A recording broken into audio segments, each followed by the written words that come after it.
The following show and its content are the responsibility of the show's producers and participants. Information related in this program is not meant to substitute medical recommendations. Before starting a treatment program, you should consult your physician. T-minus 10, 9, 8, 7, 6, 5, 4, 3, 2, 1, 0. Ignition. Liftoff.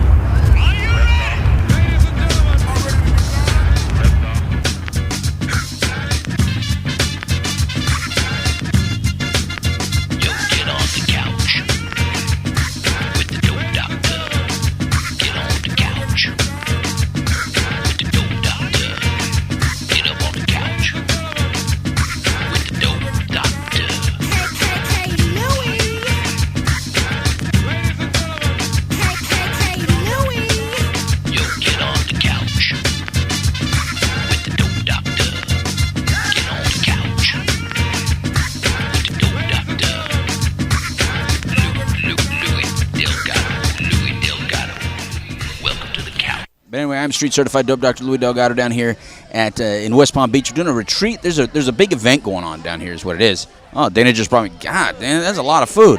My wife Dana just brought me all kinds of food. Huh? I did say one of each, but I mean, I didn't expect it to be so big. I don't know how you eat and do the show at the same time, but I'm going to try. Maybe when your guests are talking. Yeah.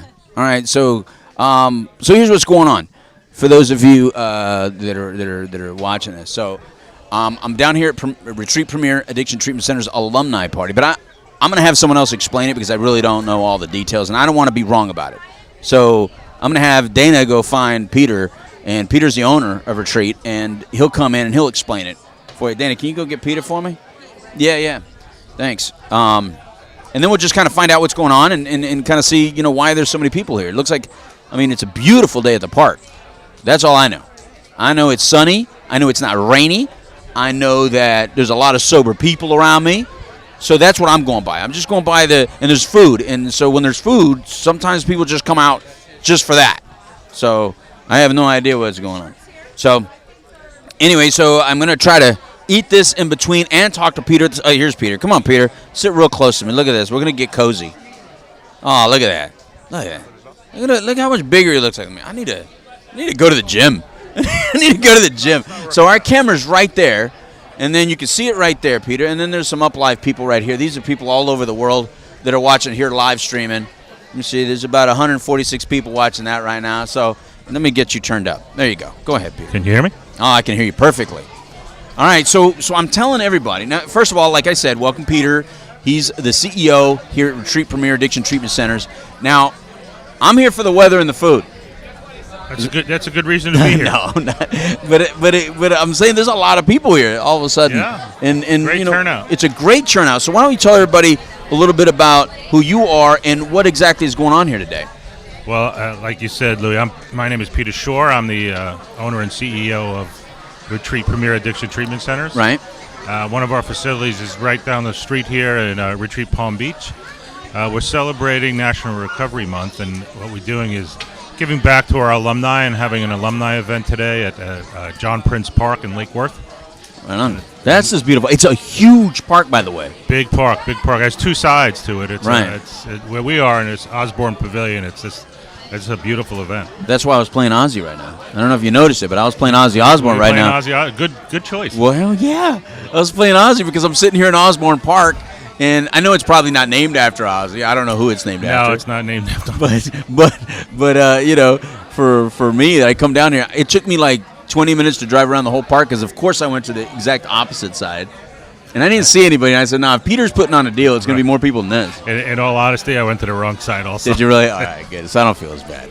So when you say alumni, now a lot of treatment centers say they have alumni organizations, but you don't see stuff like this. Yeah, we have a really active alumni, and Maggie Hunt, who's our corporate alumni director, really puts together all these events and gets people out to come out, and they really like to see a lot of the people they went through treatment with and see how people are doing, and it keeps us in touch with people, and we really get to see on a constant basis, because we have an alumni meeting every week in both our facilities every Tuesday night, and we get a great turnout where people come out and we see how they're doing, and the majority of the people are are just doing fantastic. Now, is that free to them once they've graduated the program to come to the alumni group, or is that part of their treatment, or what is that exactly? Yeah, no, it's free. We don't charge for alumni meetings. It's after they're finished with their treatment. They can still be an outpatient and come to alumni, but most of the people have been, have a year or even 2 years sober now and come back to get back. Now, there's been a lot of people that I've listened to on Recovery Radio with Steve Moderano that also has a show here on the same station here on WPSN99.com, and he interviews quite a few people that seem to have gone through the program. He does. Steve does a great job, and Maggie kind of gets people to come and talk about their experience in recovery, and they tell their story of what happened to them and how they fell off the path. But you hear these amazing stories of people that are doing well now and just moving along in their life and being successful. I want you to speak a little bit more of that, because I think that's all too often not talked about. All too often when it's in the news, it's about somebody overdosing, it's about somebody dying, it's about someone suffering. Yeah. But you don't hear a lot of the recovery part of it because it's not as sexy. Right. And that's something that we need to promote, because people don't realize, even though it's a disease, people do get well and lead productive lives. A lot of people that have gone through our programs have come back and work for us. We have about 50 people that work for us now that are some in leadership roles. Wow. It's great to see people who have gone through not just our program but any program and come back and give back for what they learned, and they're very grateful for their sobriety and they want to show people that there's a better way. What's the philosophy behind that about hiring, and what are some of the things that you look for in somebody that transitions from maybe being a client or going through a program and then starting to work in it? Again, like anything else, people who suffer from the disease of addiction are all facets of life. Right. It doesn't matter who you are, what you do, what your economic condition is. It doesn't matter. It's a disease. So a lot of people who are affected by this disease have a lot of talent. Right. And it's not tapped in, it's not utilized, they forget about it. We see that while they're in treatment. Right. But we also, through the Alumni Association and through our outpatient, you watch the transition. You watch them just, grow and flourish and get better, and you see a lot of talent. Yeah, well, I've noticed that you see a lot of people that maybe, they had a career of some other type, whether they were an attorney, a business owner of some type, and it's just they've lost that passion for that, or it didn't work for them, along with the disease, and they start transitioning into something more in our space. And it's kind of cool to see. Yeah, and that happens a lot. And I've seen a lot of people who are, had professional careers. Right. And when they go to treatment and they see what goes on, right, they all of a sudden say, you know what, I want to do this. I want to be part of this. I want to be part. Right. I want to see the transition of people going from, when people come to us, they're sick and beaten and battened down, beaten down, and they just, a lot of them have given up. Right. But when you see that transformation of, even in the first 10 days, when you see someone just flourishing and going, wow, what a difference. They don't even look like the same people.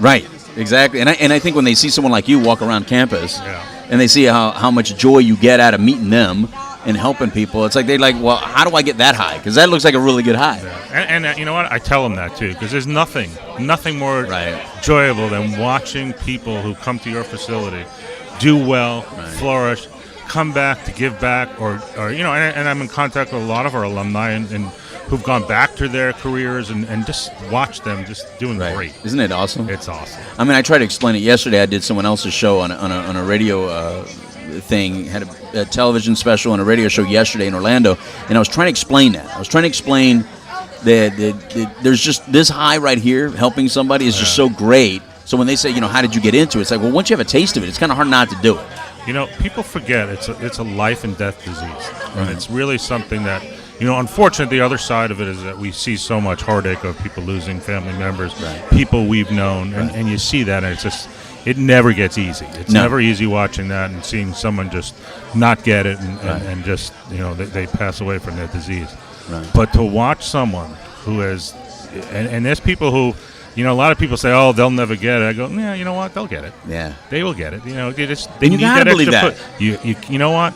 And maybe sometimes I'm a little naive, but I believe everyone who comes through our doors has a chance. Are you like me? I'm so optimistic about everybody.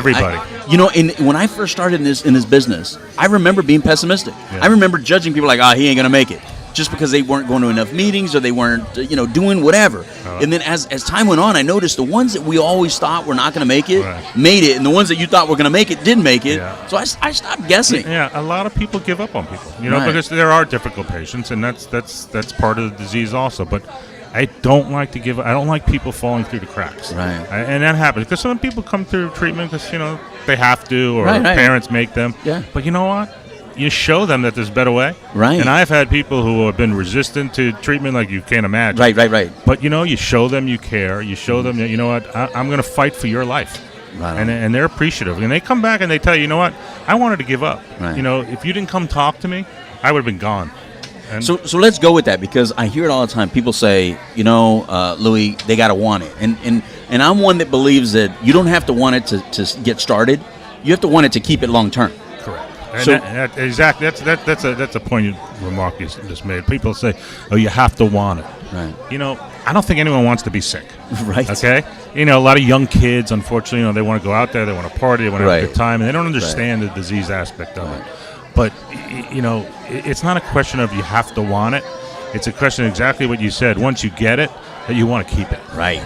That's important. Because you can't even explain this. No. I mean, you don't come from addiction, right? You're not in recovery yourself, or are you? Well, yeah. I've never asked you. Yeah, I am. I had a. You're talking 35 years now that I've been sober, and I know, and no one came to me and told me this, that there's a better way. Right. I had to find that out because I knew it couldn't have been any of a worse way. Right. So I had to find that on my own, and I found it and said, you know what. This is something that I want to dedicate my life to, and I want to be involved in it, and I want to give back to people who've helped me. And there's a lot of people along the way, not just people who've helped me in my own addiction, but people who helped me, build the facilities that I had, people that I meet on the outside have nothing to do with this facility. You get from someone, you get something. Right. And I've learned a lot. Right. I always say that I wouldn't even, if I go speak to me at 19 right now or me at 17 right now, I don't think I can put into words how good you're not this feels. 17 right now, by the way. No, but I mean, you know what I mean? It's like there's no way to really explain this, how it feels, right? Do you feel capable after 35 years? Do you feel capable yet? Because I'm at 29 years, and I still don't feel capable enough of explaining how great this feels. Yeah. Because people always, look, it becomes, this is my life. I mean, this is... I don't think of how I was when I was in my early 20s. It's not part of who I am anymore. Right. It's part of my past. And I don't want people to feel and identify themselves, well, I'm an addict, I'm in recovery, and this is the rest of your life. That's all you have to talk about. Because that isn't. You know what? No. Your life is, you need to get positive outlook on your life. You need to live life. It's not just about recovery. It's about living life healthy, living life clean, and just being, happy with who you are. Right. Yeah, I joke with my wife and I said if you would have went back in time and tell me I'd be with the same woman for 28 years really, 25 years married, driving a Camry. She's laughing right now. Yeah, because she knows. I would have been like, no, that's not what I want. Where's the Lamborghini? You know what I'm saying? It's like what I was thinking of was going to give me happiness. Had nothing to do with what gave me happiness. No, I tell that to people all the the time. simple things really do feel good, but I wouldn't have known it. So it's real hard when us old timers kind of talk to people just coming in. You gotta be careful because they're what they put value on is just different than what we put value on right now. I mean, people equate success with having a lot of money. Right. That's not success. Right. Success is what? Being happy. Right. You know what success is for me? You know what the noise is gone.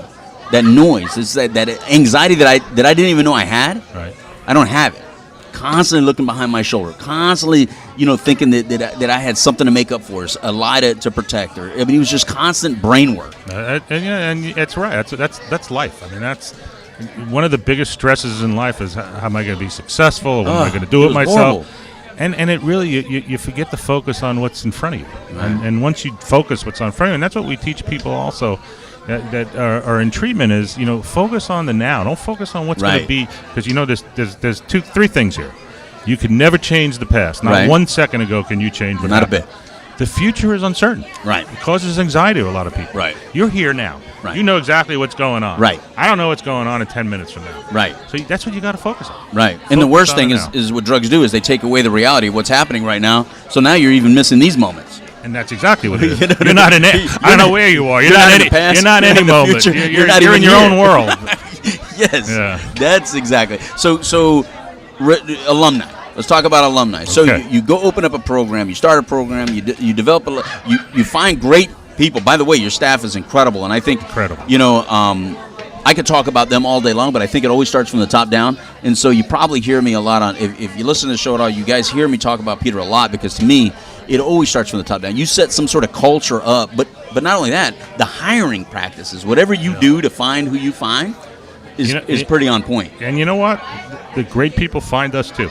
Okay. A lot of people heard about Retreat. Right. They want to be involved with Retreat, and they come and interview for a job, and we've hired some amazing people. Right. And I heard what you're saying about the top down, but our bottom up is amazing. Amazing. Well, that's great. And there's of course you would say that. There's no small jobs at Retreat. That's for sure. Every single person, contributes to the success of any patient that you're sitting here. That's for sure. I tell pharmaceutical companies that when they come around and talk, I say, you need to talk to the staff, the staff that you don't think that you need to talk to. That's the ones you need to talk to, because they need to understand these medications. Because there's so many medications in our world now, in our space, and all too often they want to speak to other doctors or higher levels. And it's like, well, everybody needs to understand what's going on, because we'll screw it up. We can find a way to screw this up. One thing about we're a hospital right now that FAU medical students actually do a rotation with. Right. Okay. Before that, doctors really don't get much training on addiction. None. They really, if they get an hour in their whole schooling, that's a lot. And they're not pharmacists either, so they don't know what the drugs are. The pharmaceutical companies say this drug is good for this. Right. There's studies and this and that, and they show it. I think if they look back on it saying, that's true, they did tell you that. But, there comes to a point you got to use your common sense. But if someone's using the same drug for 7 years, maybe they need surgery. And you keep increasing it. Yeah, maybe there's a problem. And we get a lot of patients that come in who are addicted to prescription medication. Right. And they say, when I stop, the pain is unbearable. And I say to them, look, give me the chance to detox you from that. If you still have the pain, maybe you need surgery. Maybe it's 9 out of 10 times. Nice. The pain is the withdrawal. Nice. The pain is the withdrawal, and they're fine. Right. They're fine. No one wants to be tied to that. Who wants to? Every day I have to wake up. I have to take something to feel good. That's a terrible feeling. No, the chase is part of the problem with addiction in the first place. The whole terrible feeling. Anxiety about, do I have enough pills for the vacation? Exactly. I mean, like, if you travel out of the country, it's like almost insane right now. And then now, even people, I get calls from people that not even addicted yet or not gonna be or whatever, but they go, I'm getting treated like an addict when I go to the doctor now because I can't get my prescriptions filled. So now it's like went the other way. Yeah, well, and that's what happened. There are people who definitely need some medication because, but again, there's surgery that they might be able to get. A medication is not the answer all the time. Right. And doctors, it's easy. When you're a kid, your parents want to shut you up. They put a pacifier in your mouth. They give you a bottle. Give you an iPad. They give you something, and that's right. My son was a little old for when you gave iPads, but you know what? You put the TV on, shut him up. Yeah, exactly. Gave him a Lego set. We had Saturday morning cartoons. What's the difference? Think about it. I mean, it wasn't physically addictive, but But mental addictions are just as bad sometimes. I think it's worse. To be honest with you. We're a society to give you something to shut you up. Yeah, I think it's worse because at least with physical dependence, when it's done, it's done. Psychological dependence can go on forever and just transfer to another thing and another thing and another thing, and you never even know it's happening. That happens a lot. That's something that we deal with in the addiction field. Where people, replacing another addiction for another addiction, it's a vicious cycle. It's so bad. Yeah. It's so bad. And these kids are young. I mean, look, your alumni is so young. Yeah, a lot of them are young. I mean, but we do have people who are in their 40s, 50s, 60s that come back and they're doing great also. Right. Well, that's good to see. I mean, it's sad to say that those old-timer alcoholics are still out there, but for a while there, it kind of seemed like they were gone. It kind of seemed like everybody was up there to launch. You know what I mean? Our population is pretty equally divided between the 18, 25-year-olds that use drugs and then the 30 and above who use an alcohol. Right. It's divided pretty much evenly. So I got to ask you this. So there's a connection you have with music, apparently. Yeah. Because I go to your office, there's instruments, there's a whole music setup. I heard you're kind of a musician. Is that true? I'll tell you something. You play in a band or something? Peter and the Retreaters. But I'm going to tell you who I played with the other day. John Batten, who's one of our Retreaters, who's one of the most talented one. He wrote 1 million songs. Right on. We had someone come in for a tour the other day. Okay. Who was the keyboardist for the Wailers. Oh. And he came in and he played the percussions for John and I. We were playing for him, and we recorded it. The guy goes, "You guys should record an album." And John and I are like, huh? And we were like, what? That had to be a high right there.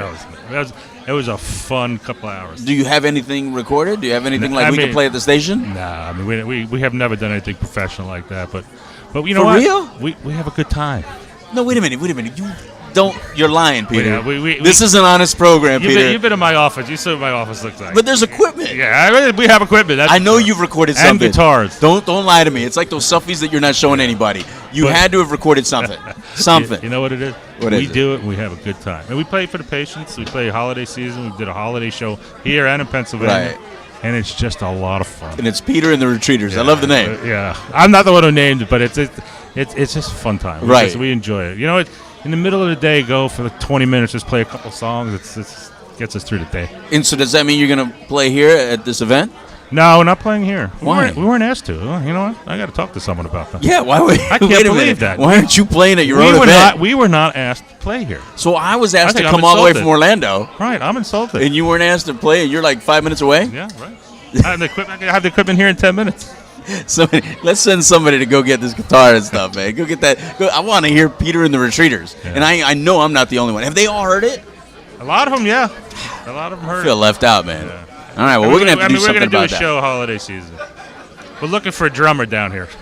Okay, well, I'm sure you'll find one. We have a drummer in Pennsylvania. One of our intake coordinators is a great drummer. Great segue, because you're in Pennsylvania. You have a successful place in Pennsylvania. Why Florida, Peter? Peter, Florida was so congested with treatment centers.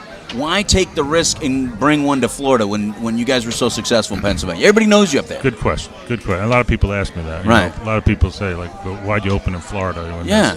1,200 places between Broward and Palm Beach County. In Lancaster, you're like the only one. You know whatever that is. We're not anymore. They moved up to Florida. Did they? They moved up to Pennsylvania? But the thing is this. We wanted to bring something different. You know, okay. I believe in people deserve the best treatment possible. Right. The Florida model program, great for extended care, right. but it's not the first line of defense. Right. People need to go to a structured detox rehab program for 30 days. Mm-hmm. Then go to the Florida models if they want to stay for PHB and IOP and extended care. But the first line, a kid shooting 40 bags of heroin comes to Florida. He goes for a 3-day detox, and they put him in an outpatient. Right. Where's the structure? Right. What are you going to do? Why do you think that is? Why do you think that became such a thing? Quick dollar.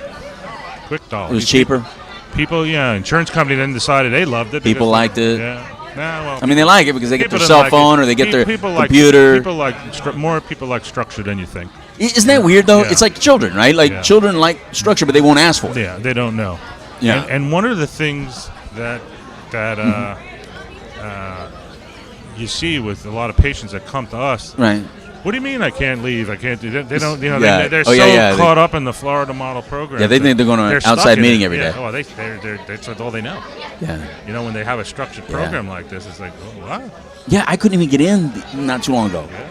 I mean, you have a compound that's like locked down, and I came without being announced. I was just in town. That's for the protection of the patients that are in treatment.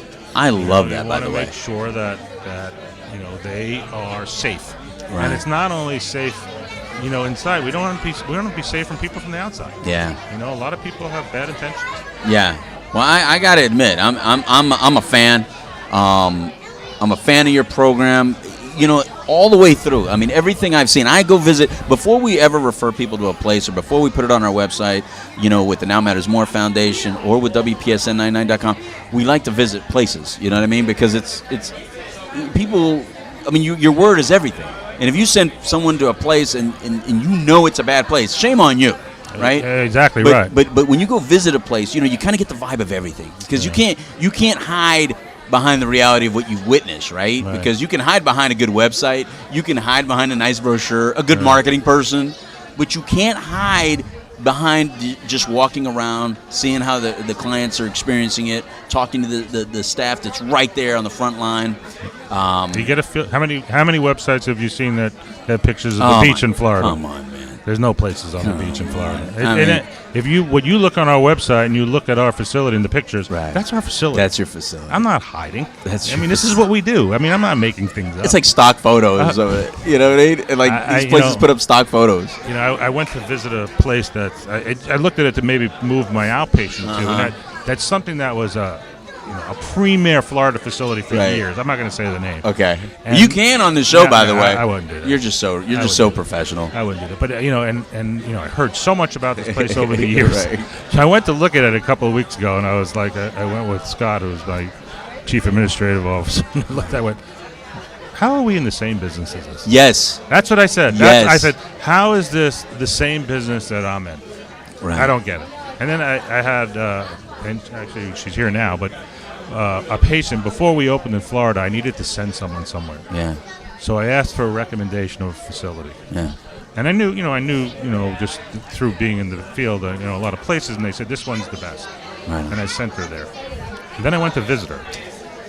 I can't believe that this is the same business that I'm in. It's just, people deserve not just comfort, they deserve respect. They deserve them to be a place that's safe, that you feel comfortable in.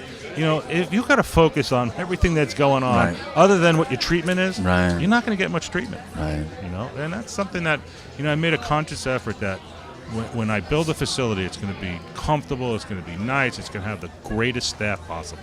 Right. So people don't have to focus on all of it. But and you've seen my facility, and, Yeah. and hopefully you can get up to Pennsylvania. Oh, I can't Connecticut, wait to see and the see the Pennsylvania other ones and see how comfortable.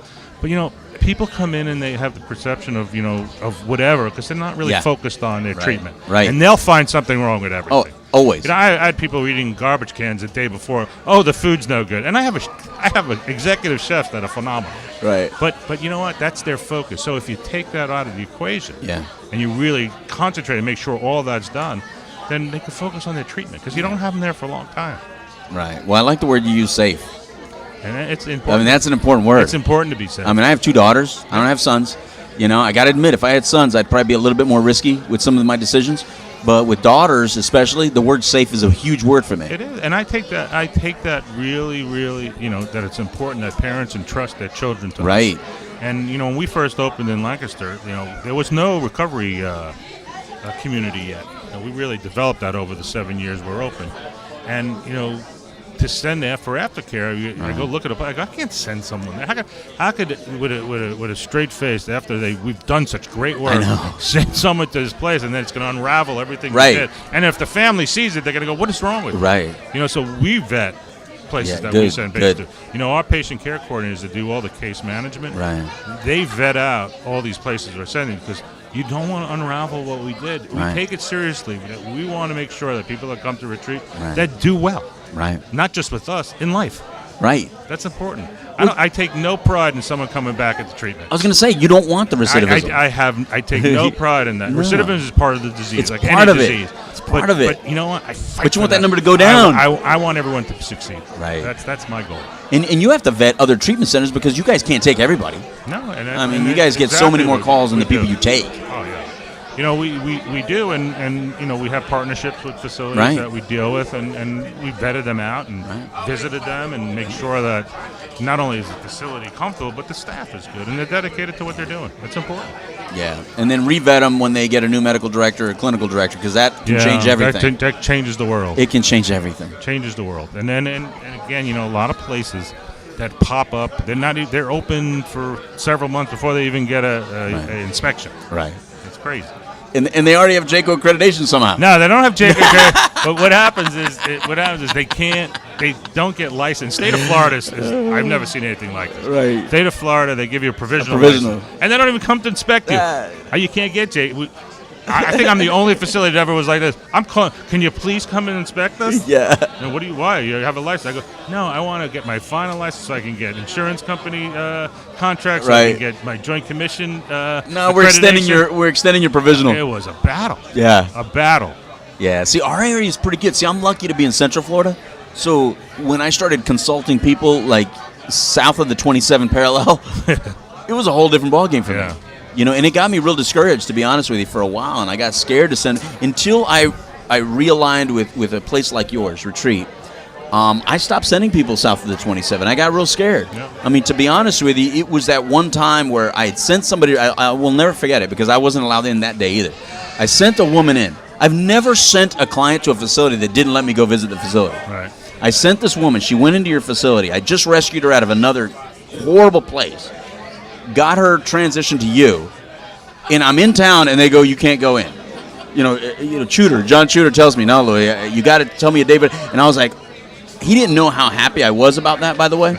So maybe one of these days I got to tell him, but that never happened. And then when I finally visited and I came out to your 1 year thing there, or no, was it 2? No, it has a 1 because I have the shirt, so it has a 1 on it. So it's the first year, and I saw you with the staff, and that was then that I really got it. Yeah. And I saw, Mom, this is safe, it's protected. I saw the gym, I saw the way the staff were. You have security. I mean, who has security? No. I mean, who has security? No one. For real. You know what I mean? I have security in both my places. Right. I mean, it's important that you Who have has a transportation department that's actually talking on radio shows? Right. Who allows their transportation department to talk on a radio show? You know what it is? They are so proud of what they do. Yeah. And they have so much to say. Yeah. Our corporate transportation director, John Beck, you should talk to him. He's an interesting guy. He's the heart and soul of the retreaters. Oh, beautiful. He writes the music, really? And he sings like a... You look at him, you wouldn't say... How does that voice come out of that face? But he can say... I don't know where he is. But he can say it now. I didn't hear you. I don't know. Is this going out? It might. I mean, if I turn this up a little bit, it will. John Batten, do you hear me? I don't know if he can. John Batten. Yeah, he's a transplant from Pennsylvania. Yeah. And his staff is this, that's the first line of that's the first thing people see. It is. It's transportation. It is. And we're 24/7 transportation. And people coming to treatment, they're scared. Oh, a lot of people have not through the host. When you get people who've been to a million facilities. Yeah. They get picked up and they have questions. They want to know what to expect. And our drivers are so professional and so organized and know what to say. And, I think I told you this before. Our drivers are all trained and carry Narcan. Oh, that's beautiful. And they've used it several times.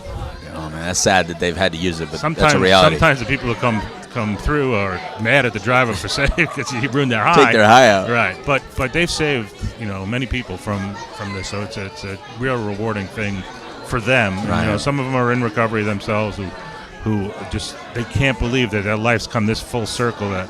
I'm saving people. Oh, the fear and anxiety when you're first going to a treatment center is so large, and that window of opportunity to get someone to commit, they could, us addicts, man, we, for those of you that aren't addicts or anything, we can change our mind in 2 seconds. I mean, 1 minute I'm calling you and asking you for help, and then, 2 minutes later, I'm good because I just took something. Right. And so a lot of times when people go into treatment, they'll drink or they'll do their last or whatever they have. And so something's changing already chemically. And if you've ever been around anyone that's had any kind of mood swings whatsoever, you realize that it's hard to know how to please that person enough to get them from point A to point B. And this is what transportation departments are so good at doing. And John could tell you this. When we first opened in Pennsylvania, like there was some difficult patients that needed to be picked up or pretty bad. I went with John. Him and I carried someone down 3 flights of stairs. And I told him, I said, you got to take the bottom half. That's the advantage of being CEO. I can decide which might happen. Which end, something did happen. I decide which end I'm taking. But you know what? I don't mind getting my hands dirty. I don't mind getting in there and helping because I know the results are going to be positive. I'm with you. I picked up somebody one time from over there in New Smyrna Beach where I live area, and it wasn't supposed to be an intervention. Just north of Miami? Just north. That's right. Like she was saying. It wasn't supposed to be an intervention. I go in there to pick him up, and he pulls out a knife on me. It was like, well, 5 minutes ago I was told, hey, let's go. Then he pulls out a knife on me, and then, the whole ride up, he's talking about how he loves Mexicans. I'm Mexican, so he's just telling me the whole time. And then by the time we get there, we're hugging it out, and he's like, thank you. John and I went to pick someone up once, and his wife said he won't get out of bed, he won't talk to anyone. I go, can I go upstairs and talk to him? She said, yeah. And he was a prior patient, an older gentleman in his early 60s. And I went upstairs to his room, and I said, get dressed, get out of bed, let's go. He goes, okay. Yeah. He just needed that. Yeah, some people, that's all they need, yeah. He just needed that. And the guy's, it's 6 years now. The guy's doing great. That's awesome. Yeah. Man, well, we can go on for hours, man. Peter, I mean, I love you guys. I love what you have here. I'm going to talk to more of your staff. It's just an incredible thing of what you've done, and I think that we need to applaud people that come into Florida and bring good programs, but not just Florida, just the United States, because like you said, they're moving everywhere else now. They are. They're all over the place. They moved out of Florida because Florida kind of closed up a little. Right, so they packed their bags and moved up north. Yeah, tell Sanjay Gupta and all those other clowns out there that love to talk about us. Hey, guys, Florida's not your problem anymore. Yeah, they always, you know what? And this is to me, it's just journalism at its worst when they only focus on the negative. Right. You gotta have both sides. Balance it. You got to, because there are many places that are doing the right thing. Are there many that aren't? Sure, like in any industry. Right. But there's so many that are. And I would probably say, and I hope I'm saying this right, is that there's probably much more people doing the right thing than not. Of course. But Of if course. you watch a newscast from what was her name? I already forgot her name. I had it, I forgot her name. I did. I'm glad I forgot her name. The one that Trump was. She was attacking. horrible. I don't remember her name. She's horrible. But she did a report on South Florida facilities. Right. There wasn't one positive thing Nope. in there. Okay, Nope. come to a facility like mine and see the people who are thriving and people Yep. who are doing well. Then maybe you can report something and have a real unbiased kind of opinion. Yeah, send your kids to Florida to die. That's what it was saying. And that's exactly what they did. That's what they were saying. And I'm not saying that didn't happen to some people, because it did. Happen, of it course. did. There were some bad programs, but it was also some certain pocket areas where the politicians and all the people that were involved all knew kind of what was going on. So I mean, the regulations finally kicked in. And you know what you said before about vetting. Yeah. What's wrong with us vetting and what the government vetting facilities and making sure that it's safe for our kids? Right. What's wrong with that? Yeah. Shouldn't that be a priority? Isn't that what our DCF licenses are for? Yeah, well, you know and what? now we have to all get accredited by someone else because they can't do their job? They're so understaffed. And you know what? Oh, come on, man. We all pay, though. I'm not. Oh, you're not giving I'm excuses. saying to you, that's their excuses. Yeah. But, Joint Commission used to be the gold standard. Yeah. That's, you're Joint Commission. You must be great. Have you been to any Joint Commission Yes. facilities? Yes. They're not the gold anything. Yes. The gold this, Well, here's the problem. The reason I never had Joint Commission at any of my facilities is because the facilities I didn't really like all had Joint Commission. So I always thought those are the big hospital places that don't really, they just have great paperwork. Yeah. They just know how to report it good. But it doesn't mean that they had the best therapists. Exactly. It just means they knew how to put the paperwork together. And that's just disheartening hearing that and knowing that. Right. Terrible. Because there is no scale that they do. And by the way, we got to talk about this a little bit more off the air, because you kind of mentioned it last time you were on the show.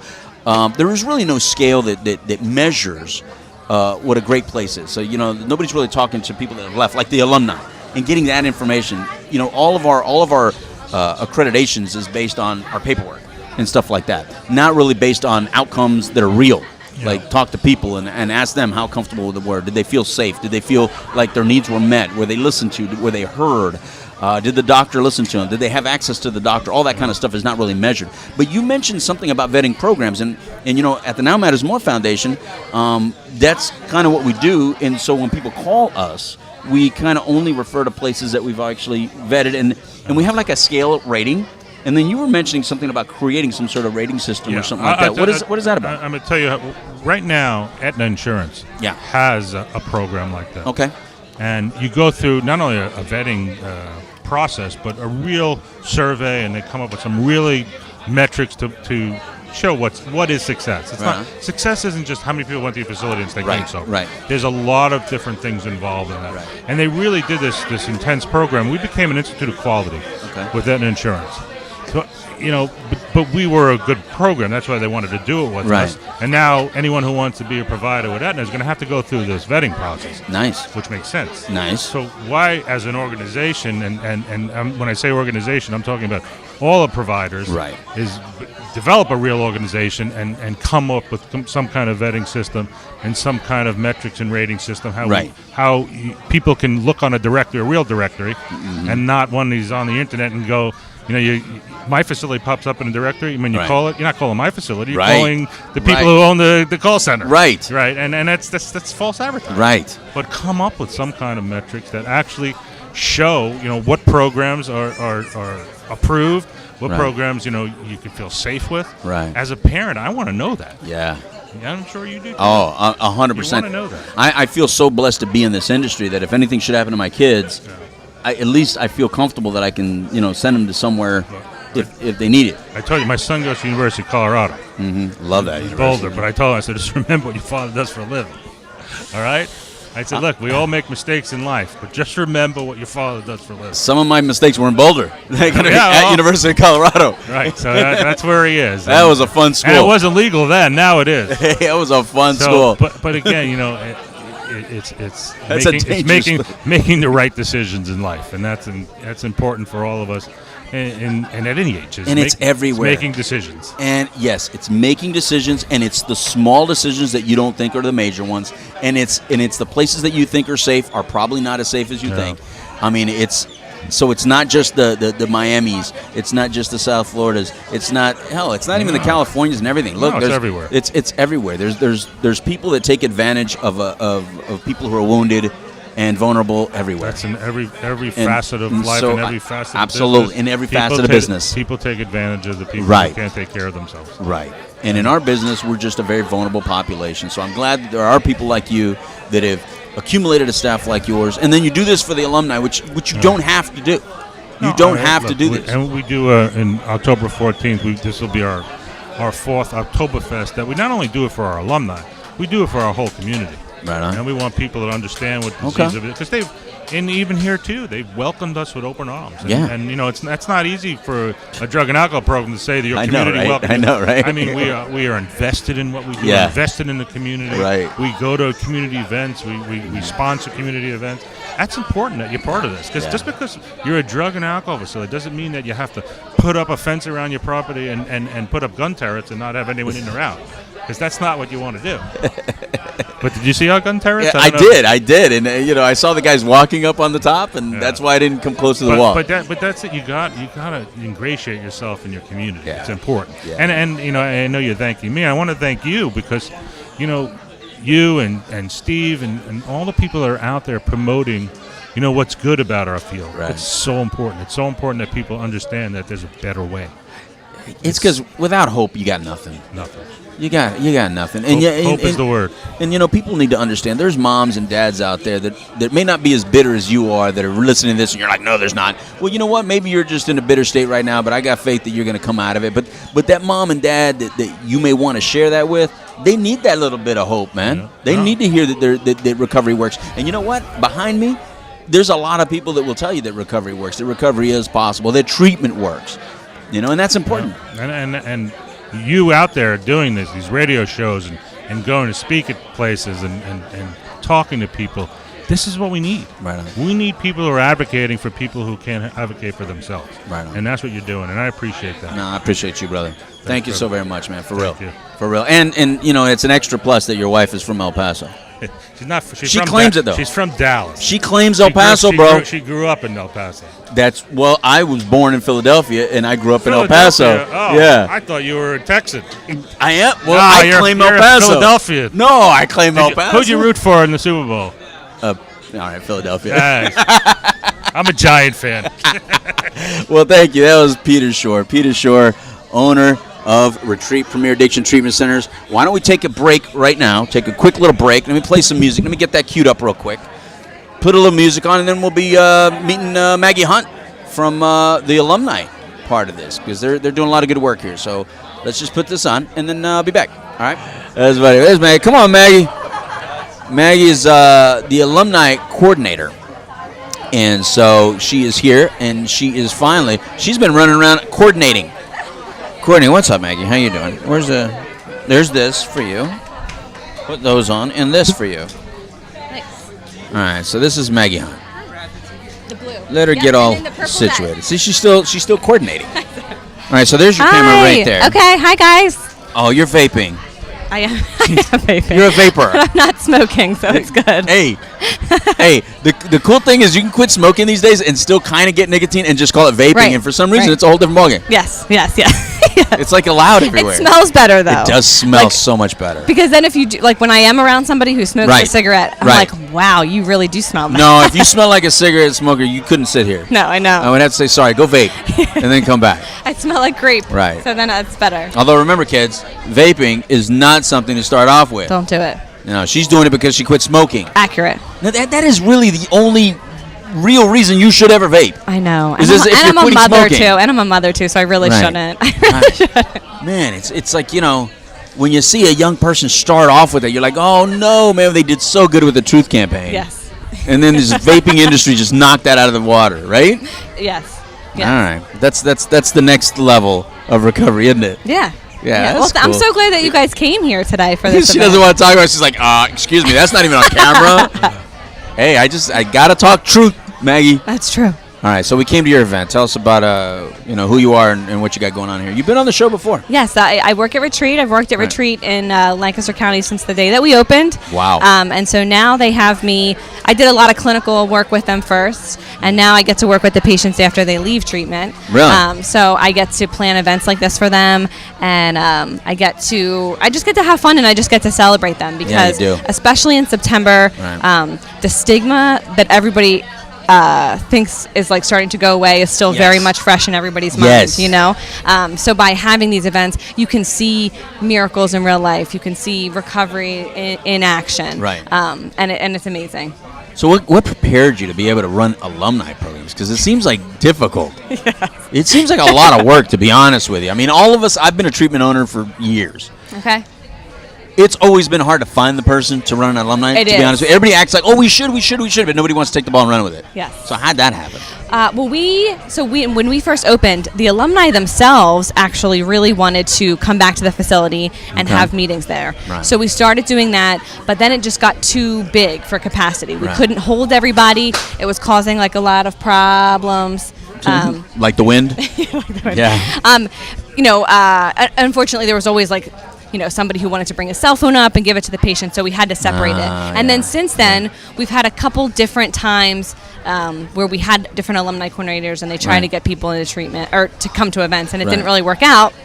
So they asked me if I wanted to do it. Wow. And I'm always up for like a new Challenge. a new experience. And adventure. I'm in recovery, Right. so I do know like a lot of our alumni. Right. And the problem with working in the treatment field is you have to hold strict boundaries. Yeah. So I couldn't talk to anybody after they left, but I would see them at meetings all the time. Oh. So they wanted to hang out, like they wanted to do stuff, and they wanted to have events, and I couldn't even like couldn't talk do to it. them. Yeah. Yeah. So then once they like kind of let me take the boundaries down, I could like be friends with everybody and invite them to things. It just kind of happened. So it was like automatic- liberating for you. Yeah, because I love seeing them. Like Yeah. I like seeing them come into treatment, and then I see them for 30 days, and then I Right. don't ever know what happens to them. I Right. can't keep in contact with them. Right. But when I think about like the miracles that happen in recovery, like Yeah. I can see it here. I don't have to have any doubt in it because like I can see it. Yeah. Like there are some people here who I saw who were a mess when they were in treatment. Which ones? I know that one and that one and that one.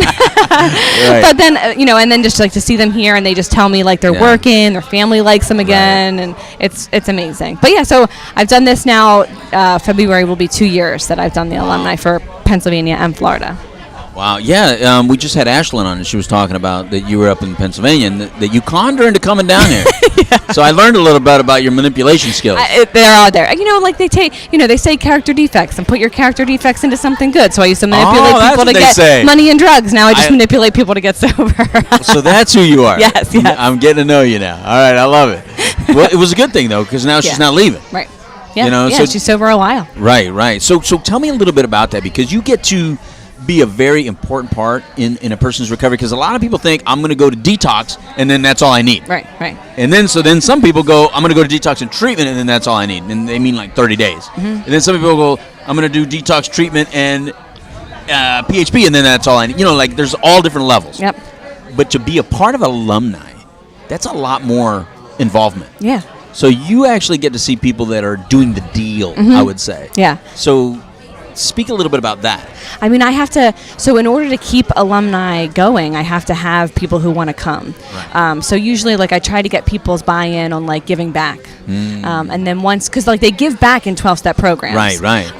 But in 12-step programs, they can't have any opinions on outside issues. Right. So I can't have them come and speak, about their 12-step program on the radio because Right. it goes against certain principles. Right, of course. So I'm like, well, why don't you give back to somebody who might not be sure whether or not they want to join a 12-step program? Right. Because alumni, any of the meetings or things that we have is 12-step neutral. Right. So, when you go to AA, they want you to be all AA. When Right. you go to NA, they want you to be all NA. But Right. in alumni, it doesn't matter like what fellowship you choose to go to. Correct. And if you have questions, you can ask people and get information from everybody who goes to these programs, so you can figure out what's going to be the best solution for Yeah. you.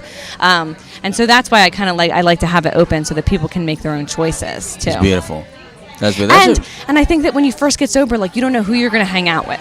Not at all. And it's really hard to make friends early in sobriety. And in situations like this, they have this common denominator, and the common denominator is like they went to retreat. Yeah. Maybe they had the same primary therapist. Maybe they sat in the same stupid groups that they didn't want to sit in. Right. Maybe they got in a fight with one. You know what I mean? And then they Right. can kind of bond on that and this like relatable experience. Yeah, for real.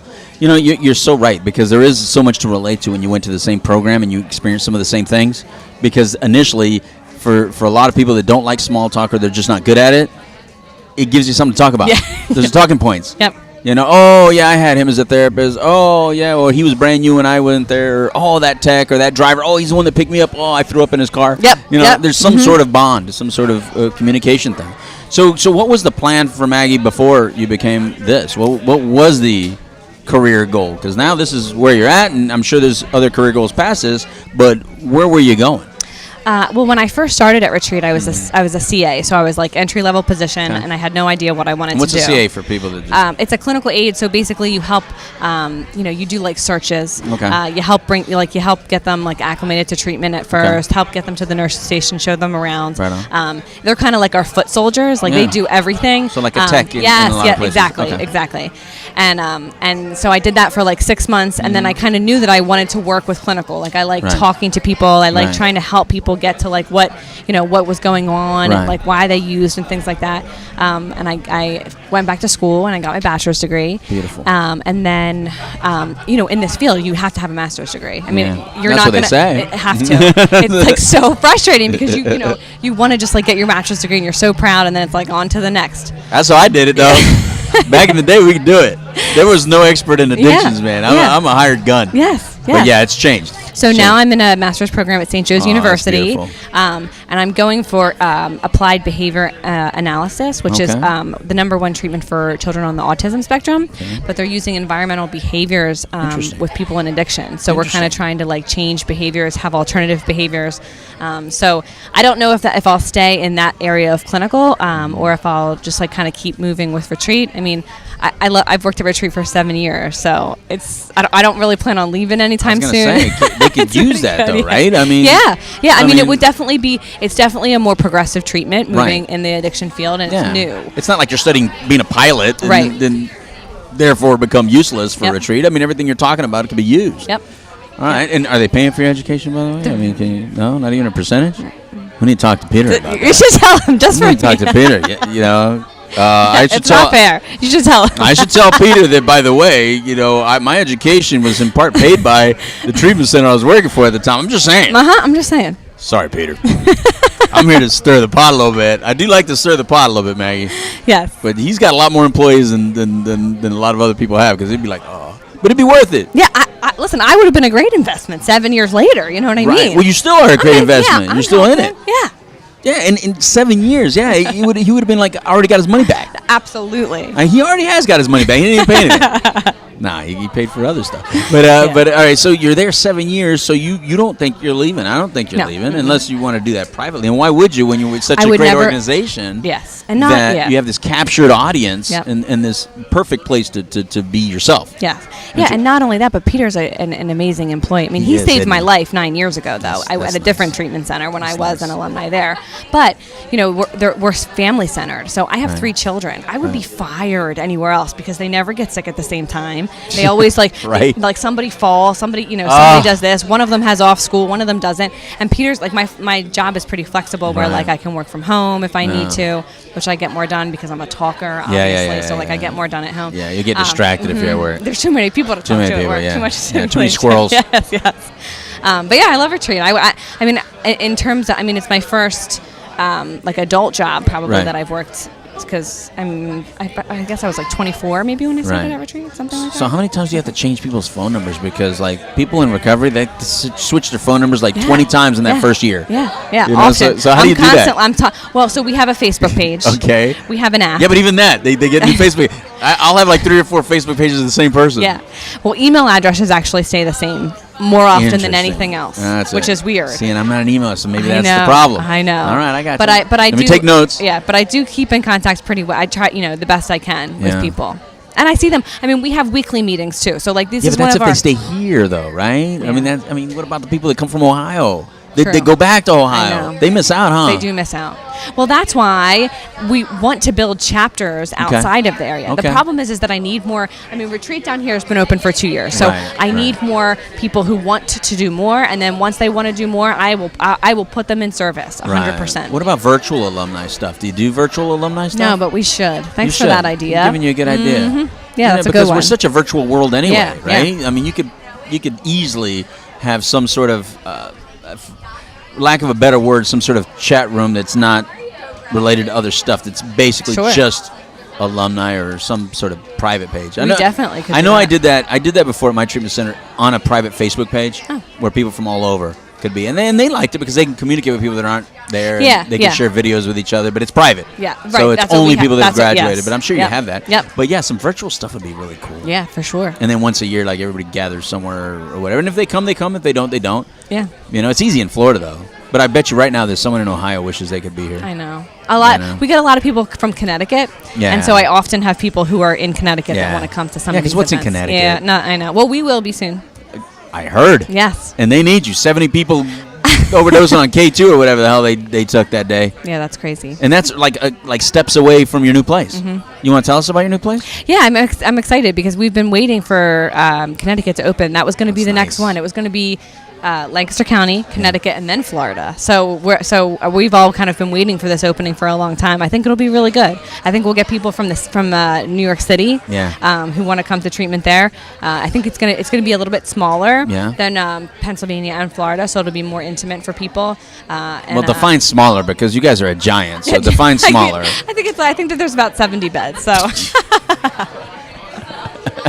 Okay, itty bitty. Just an itty bitty little program in Connecticut, 70 beds. Okay. I think I could be wrong. I knew I asked the right question. No, I just knew that I had to ask that question because there's a lot of 30 bed and under programs. Yeah. You know, 12 to 30 beds. Yeah. But those are typically out of network, and that's why they're out of network. They have to be out of network to make money at 12 and 30 beds, right? And to be able to hire the staff that you need to hire, unless you want to hire somebody for $7 an hour, and that's a therapist. And good luck getting a master's level therapist at $7 an hour, $9 an hour. Right. Yeah. I mean, we have we're members of. I always thought that treatment centers were more on the larger side because in Pennsylvania there's a lot that are on. I mean, there's not really any treatment centers that a couple of years ago came to mind that had any less than 50. Oh, okay. So they were always like pretty big, and none of them were PHP levels of care. They were all detox, residential, and then outpatient. And so we're members of this organization called Treatment Professionals and Alumni Services. It's called TPAS. Have you ever heard of it before? No, I have not. So it's all alumni coordinators across the United States who come together twice a year for a collaborative. And in the collaborative, they share all of the ideas that they're doing with their alumni. Right. And because when you have a really good idea and you want to market it, you don't want to tell anybody your really good idea because you want to be the only one. Right. But that doesn't really help any of the alumni. Yeah. So we get together 2 times a year, one in California, and then they usually change the second one. And at these alumni collaboratives, they just share everything that they're doing with their alumni. And that's cool. I found so many other treatment centers that their alumni coordinator is their admissions coordinator, is their outreach, like they're one, but the facilities are so small that they have they can do it. Yeah, because I was looking at them like, how can you plan their aftercare and do their alumni and do I don't understand. Yeah. When do you meet them? That's a perfect question. When do I meet the alumni? Yeah, like when do you first make contact with somebody coming in so that you can get them as an alumni later, so they can have that buy-in later? Like, when do they get to know you so they go, oh, okay, yeah, we're going to stay in contact? So we have once a week in Pennsylvania, we have a daytime meeting where I have the entire community there. Okay. And then I make all of the announcements there, and I bring in speakers all the time. Right. And so whenever I'm there, the speakers usually are members of the Alumni Association, so they kind of tell them. Because I don't have the ability as one, I'm one alumni coordinator, and I have somebody who works underneath of me who does the follow-up calls for them. Cool. But that's only in Pennsylvania. So I'm gonna talk to Peter about getting me somebody down in Florida. Number 2 talk. Two talks for Peter. Yep. And he's gonna really be mad at me now. So I actually don't get to meet them. I mean, luckily for me, I worked at Retreat for so long. So for a long time, all of the alumni knew who I was. Right. So now the alumni come in and they're like, "Who's Maggie?" And it hurts my soul a little bit because I used to know like everybody, but now I meet them after they leave. They come to an alumni meeting, or I see them on Facebook. I see them on the app. Right. A lot of them I just met here today for the first time, but then I help them get in service from an event like this, get their phone number and their contact information. So you still live up there? Mm-hmm. Wow. Yep. You do all this from the home office in Pennsylvania? Yep. That's a lot of work. Mm-hmm. Man, see, that's the hard part, because without meeting you, let's say I'm in treatment. I go to Florida. I hear about Maggie, but I never met Maggie. It's hard for me to buy in. Right. You know what I mean? Right. It'd be hard. But if I met you in person, to me, I just think it would be easier for me to then connect with you later and know that, okay, I'm going to be part of this alumni association if I met you. So I could see why you would want a Florida person. Yeah. At least somebody with boots on the ground here in Florida. That makes sense. Yeah. The good news is I can make friends with like the recovery house owners, and then they kind of get the buy-in from the people who come. And you probably just do really good phone. I do, yeah. You know, and that would be I the am other a talker. thing. You need to be really good on the phone. Yep. And at least sound like you've known them for years, or at least be approachable telephonically. Mm-hmm. All right. Well, that's good then. So what's the plan for retreat? The alumni thing. Where does it go as far as the alumni? Does it? What's on the wish list? My wish list is definitely to get more alumni coordinators so that we can kind of work together to get more buy-in. I mean, we'll have like more community events. That's what I would really like to have as well, so that we can kind of, I really want to be an advocate for other people to like get rid of the stigma and have recovery be, as important as it is. Because I got all these foot soldiers here, like all of these people who can help me, and like they all have this amazing, information center within them that they can help me. So yeah, probably more chapters of alumni in different areas. And what about alumni from other programs? Programs that don't have alumni associations. So do you accept them?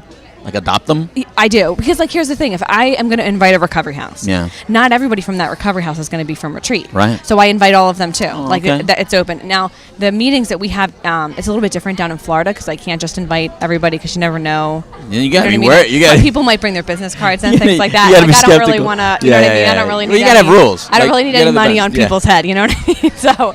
So in Pennsylvania, it's a little bit easier for me to open it up to the community, the AA community, the NA community. But I didn't even know that. I just have been told that I have to be more careful down here. Yeah. You do. Yeah. You do. So, I mean, we have events for, like, combined alumni events. So in a couple weeks in Pennsylvania in October, we're having an event with Father Martin Ashley and Steps to Recovery. Very nice. And then, and we're having it in areas that we are not, so that we can touch into all of the alumni from all of our programs in that specific area. That's really cool. Yeah. Well, man, I mean, I'm glad I finally met you. Yes. I mean, you've been on the show, and, now I get to meet you and come out here and actually experience an alumni event. Yeah, that's what was pretty good. So now I see the work you actually did. So good. I believe her now. Not that I didn't believe her before, but, when you experience it and see it, because people showing up is a big deal. Mm-hmm. Let me tell you something. People don't show up. You could, first of all, food does attract people. True. But it's still time out of someone's day.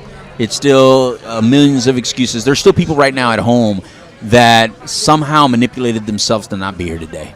As much as they'd want to be here with you, as much as they love some of these people, they just couldn't do it. Like they planned to be here. Probably even yesterday told somebody here that they were going to be here and just didn't show up. That happens all the time. And that happens all the time. And so I never really know what I'm walking into. At an alumni event, I never know. So bless you for that. Yeah, because you don't know. Because we flip our decisions so quick, but the good thing is that you love us unconditionally through it, and you keep doing it, and thank you very much for keeping doing it. Yeah. And hopefully you'll get that Florida person. I hope so. And hopefully Peter will start paying for school if it stays. We're going to be in trouble. I'm definitely going to be in trouble. Well, I attacked you first with the vaping, so yes, I have to then help you out with a raise or something. Yeah. Right? I like that, yeah. Okay. All right. Well, thank you very much, Maggie. Thank you so much. I appreciate Thank you. Hopefully I get invited to more alumni events. And that's Maggie. And you'll see her more. And if you're on Facebook, you'll see it's Retreat Alumni. But you can't be part of it if you're not part of the alumni. Right? Oh, what? What was that? But you can friend request me, Maggie Hunt -alumni, and I can be friends with you, and I can share some of these events with you, and we can message and talk whenever you need to. Maggie Hunt alumni. What about on Instagram and stuff? Is it only Facebook? We do have an Instagram, but I don't remember the name. What about yours? Do you do Instagram? Oh yeah, I'm Maggie Hunt. Yep, Maggie Hunt. Yep. There you go. Mm-hmm. So just look for her. All right. Thanks, guys. Thank you very much. I appreciate it. All right. I'm a street certified dope, Dr. Louis Delgado, here with you still. Look at it, she's walking away with the headphone. That's not going to work. All right, people, thanks for joining in. I'm a street certified dope, Dr. Louis Delgado, without my partner, Trinity Phillips, who's up in Orlando. But this is shutting down over here, so I'm just going to go ahead and shut down now. Thanks to everybody at Retreat Premier Addiction Treatment Center. The phone number's right here. It's going to be right across the top. Call them if you need any help. Great program, great alumni, and that's important because it's not just going to treatment. It's what you do after treatment. I mean, treatment is just the beginning, but it's what you do afterwards, staying involved, staying active, and doing stuff like that. And they got a great staff and a great program to do that. So anyway, adios, amigos. It's time for a taco. Goodbye.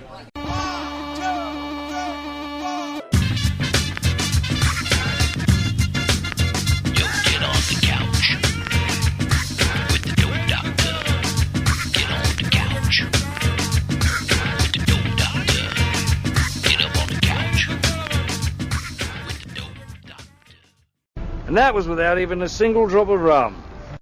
He really grows on you, doesn't he? That was awesome.